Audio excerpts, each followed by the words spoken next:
All right, well, hello, and welcome to our presentation titled Multifaceted Promotion and Outreach of Banned Books Week. My colleague Eric Kowalik and I, Emily Zeggers, gave this presentation at the 2013 Wall Conference. I serve as the Outreach Librarian for Rainer Memorial Libraries at Marquette, and my colleague is an instructional designer for the libraries. Who is not here today? There she is, Megan Riley. The Banned Books Week project started out as Megan's project, with Eric and I joining in early on. However, she left us for bigger and better things at the Colorado Talking Book Library, so she's not able to join us today. So in a moment, Eric and I will talk about Banned Books Week and our campus outreach. But first, I would like to provide a little context for Marquette and our project. Marquette is the educational home to almost 12,000 students, 8,300 of those being undergraduate. Our students represent every state in the country and 69 countries worldwide. And the libraries serve as an important place for these students. It's not only a place to study quietly, but also a place to meet friends, work in groups, have a break in between classes. It is what our dean calls a cosmopolitan canopy, and it's very much like a second union. So that's the first thing. The second thing is that the university has a special office devoted to the marketing and communication efforts for the entire campus, including the libraries. However, there has been a growing need for more awareness about the library services, products, and events. So last December, Rainer Library created a new full-time marketing and outreach position that I now occupy. And this leads me to our project. So as you all know, Banned Books Week is an annual event celebrating the freedom to read. It is heavily promoted by the ALA, and it is held during the last week of September, highlighting the value of free and open access to information. But 2012 was particularly important because it marked the sesquicentennial anniversary of the Civil War. So the 150th anniversary of the Civil War. Marquette had a year-long initiative called the Freedom Project, celebrating this anniversary, and Banned Books Week became a part of this project. And Eric will talk a little bit more about this aspect.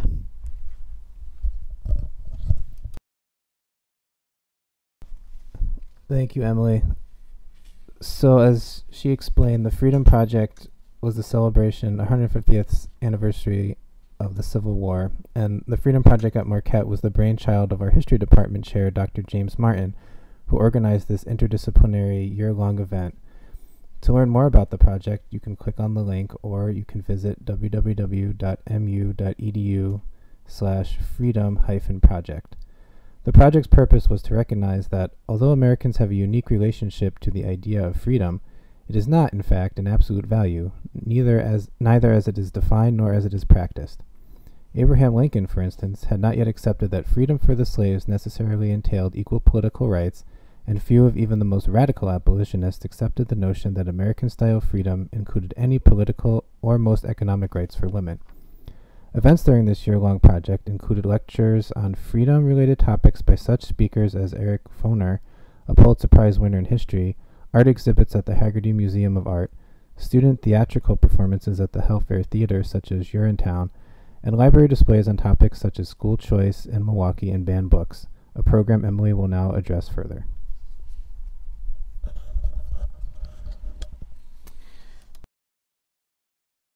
Program development. When we think about library programming at Marquette, we first consider the library's strategic priorities, specifically as they relate to collections, organizational development, teaching and learning, and engagement. We felt that the promotion of Banned Books Week supported the library's engagement and the teaching and learning priorities. When we think about having a program goal, or I should say, we then think about having a program goal. And the program goal for Banned Books Week was to be informative about censorship while creating an interactive experience. So it's really the idea of combining education with entertainment, which I like to call edutainment. With this in mind, Megan and I developed 2 events and then also an interactive display with the help of Eric. So I'll go through these events and display with you.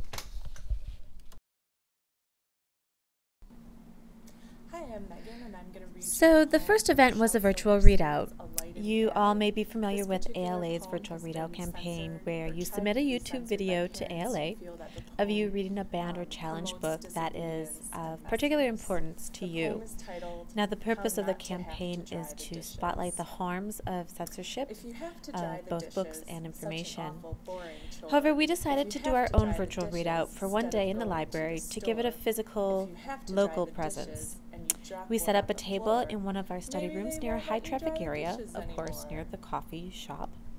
I pulled a large selection of books from our collections to put on the table for use by those who didn't have a book pre-selected. In the room was a MacBook with iMovie for recording, a table, and a chair.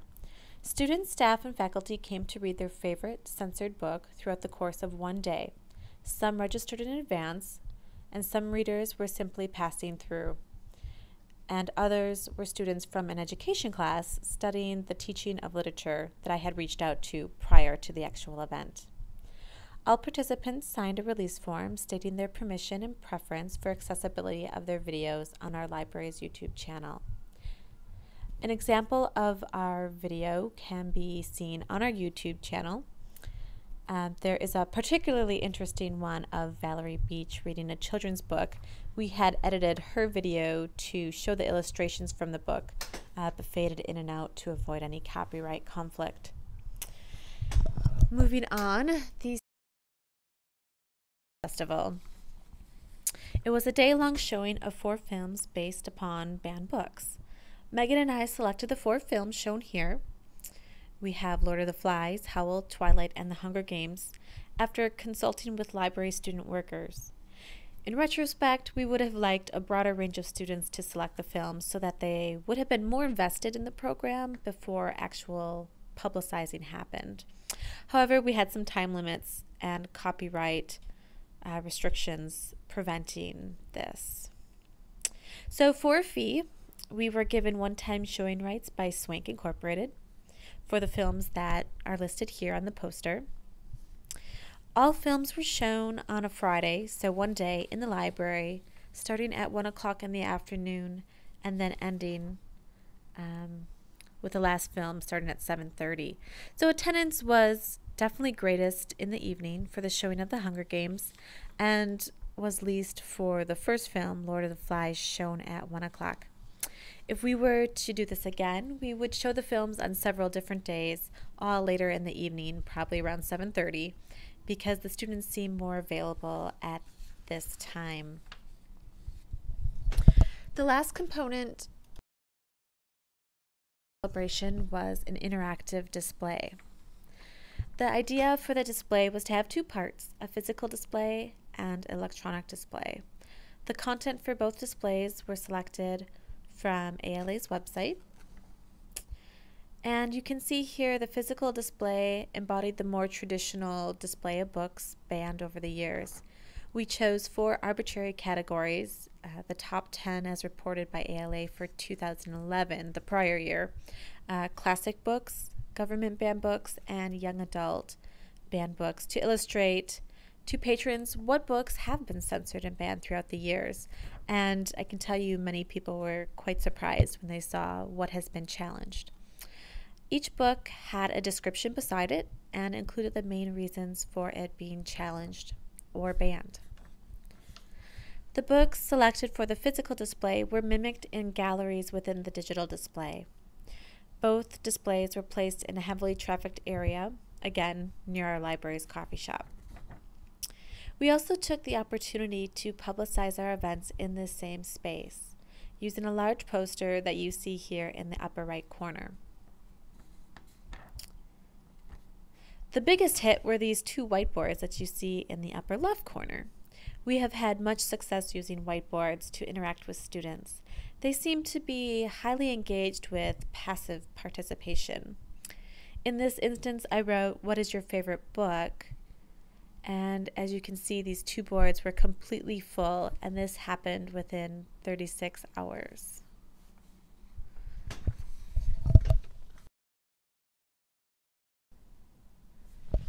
The main glass display here showed the 4 categories of banned books.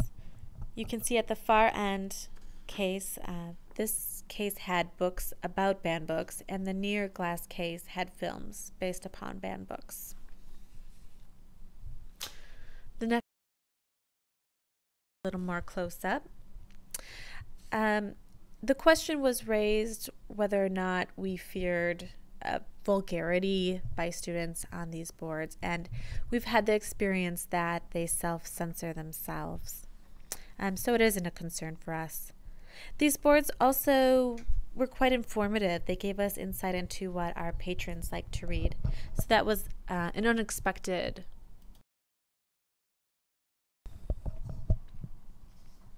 This here is a picture of the space that we used. Unfortunately, it was taken at a time when the library wasn't open, so trust us when we say that this is a highly trafficked area despite appearances on this. Here you see a screensaver page for our Banned Books Week interactive LibGuide, and following it, the screensaver, this is the home page that you would go to. You can see that the site offers these 4 galleries of Banned Books Week that I described a moment ago, but also a map of Wisconsin book banning and censorship cases. There's also a censorship timeline and then a game section.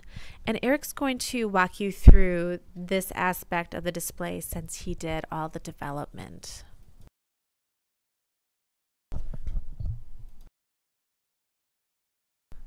Thank you, Emily.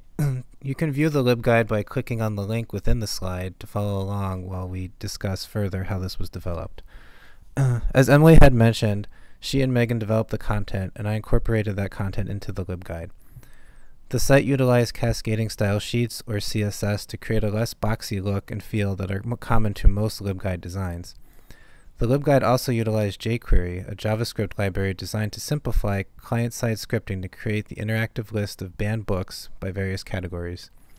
I don't want to go too deep into the technical ins and outs of the LibGuide. If anyone would like to learn more, please feel free to email me to discuss this further.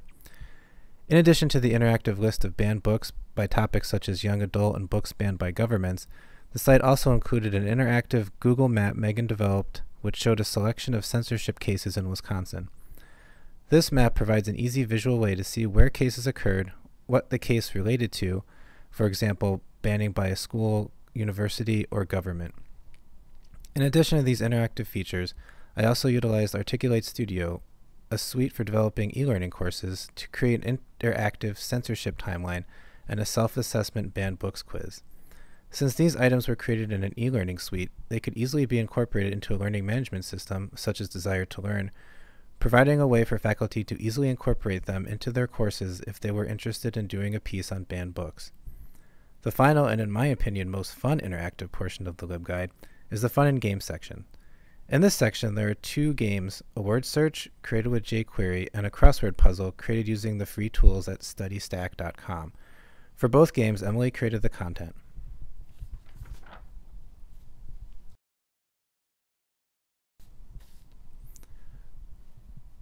The nice thing about using LibGuides is the ability to track usage, which helps when assessing your program. In our case, as you can see from the chart, over the course of the Banned Books Week, we had 60 visitors to the LibGuide.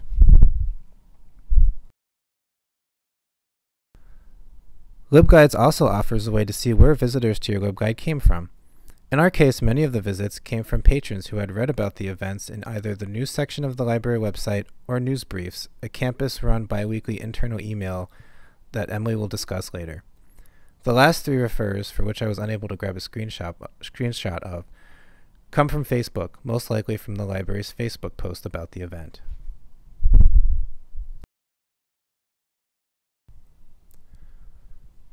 One part of the physical banned books display in the library was a plasma screen with a computer attached that had a separate version of the banned books website running on it. In conjunction with our IT department, we set up the internet browser in kiosk mode, which prevented patrons from accessing the URL bar or closing the browser. We therefore had a captive audience since patrons could not go to any other website than the one we wanted them to. The site also included JavaScript code to disable the right-click abilities of the mouse, and all of the pages, with the exception of the home page, had JavaScript code that automatically reloaded the banned books homepage after 5 minutes of inactivity.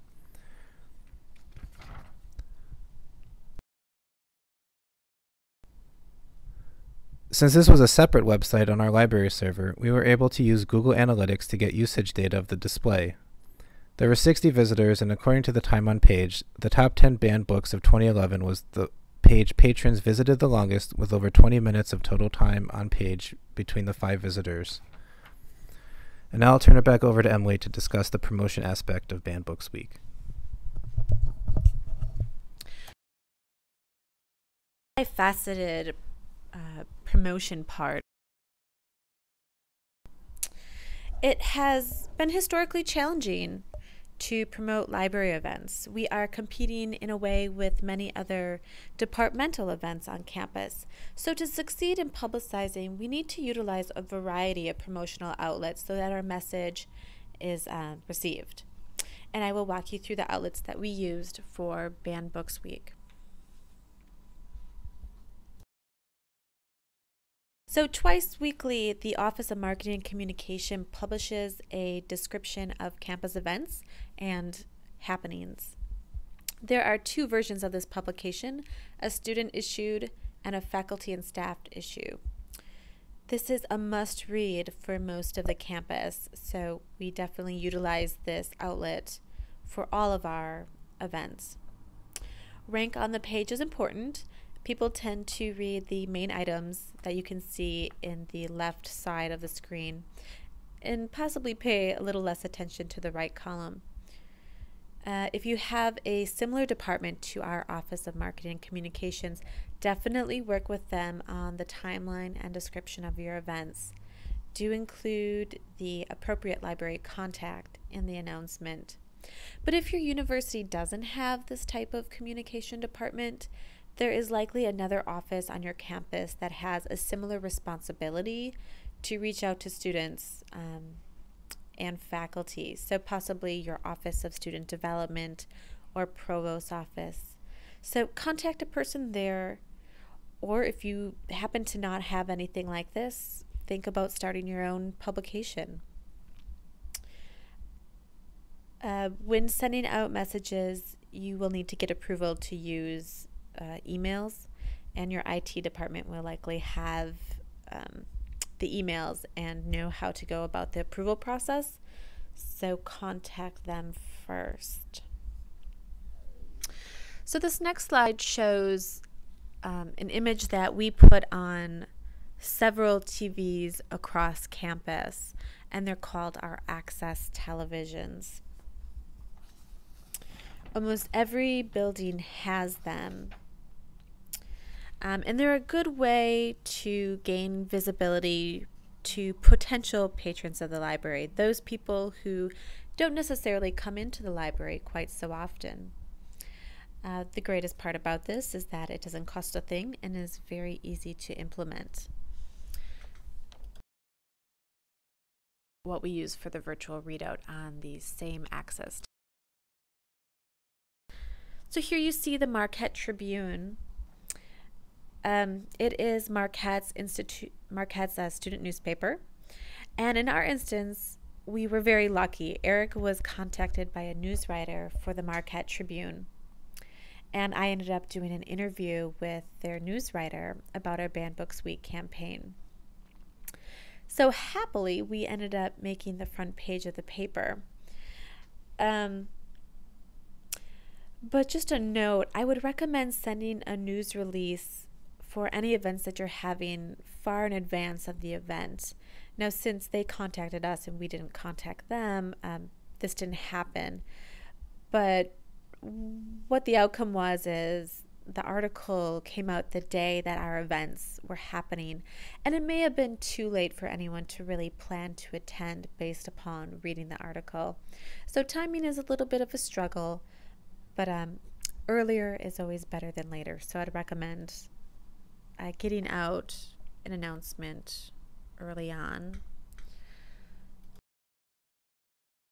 of the poster advertisement for the virtual readout event. Posters are everywhere on campus, so it's good to use them strategically. First, our poster was extremely large. You saw it in the display images earlier. It was 36 by 48 inches, and it was placed in a highly trafficked area in the library. Now, smaller versions of these were distributed in the dorms, the union, and it was posted around the library. Specifically, it was posted on the back of bathroom stall doors. Now, don't forget to utilize that space. It's probably the only space you're going to have that there's a very captive audience there for any amount of time. So don't forget about that. This was the front and back image for our table tents. Notice that we were consistent with our design and our message between the design for this table tent as well as our poster. We wanted immediate recognition, so keeping your design consistent will facilitate recognition for an event. And website. So our library website is prime real estate. Our site receives more traffic than any other Marquette website. What is specifically good about our site you see here is that we have a news widget that can feature library events and other news on the library homepage. So we definitely utilized this space. We are in the process right now of redesigning the homepage and are planning to make the news section even more prominent. So last, social media. Social media can be great if you have a lot of friends, right? So definitely post on your library Twitter and Facebook pages. But more importantly, make sure your university social media manager reposts those messages that you sent out. The university will have more followers than the library alone. And ideally, you can convert a portion of those people to be library followers. And Facebook page for the library, you can see that we try to use graphics as much as possible because they seem to get the most views and most comments. But moving forward, right? As successful as we were for Banned Books Week, we definitely had some takeaways, some learning experiences. And the first you see here is to have investors before starting a campaign. I can't stress this enough. More groups supporting and providing publicity for an event will lead to greater success.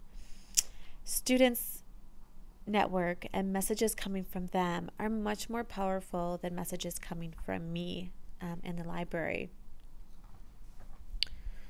The second point is simply good strategic marketing. Make sure your strategies and programming support the goals of your library. Over the summer, I will be working on an annual marketing plan so that we employ consistent efforts for outreach and programming that are also in line with our strategic priorities. The execution of one-shot programming can lead to really low attendance and a divergence from the strategic priorities of your institution. The last point is pretty specific to our program. We wish we would have incorporated the LibGuide more into our publicity efforts to drive traffic to the LibGuide. We think that would have supported our efforts a little bit better. took questions from the audience. Unfortunately, we don't have those questions recorded and available to you here. But if you have questions, to Eric, you see our email addresses here. So that's about it. Thank you very much for listening.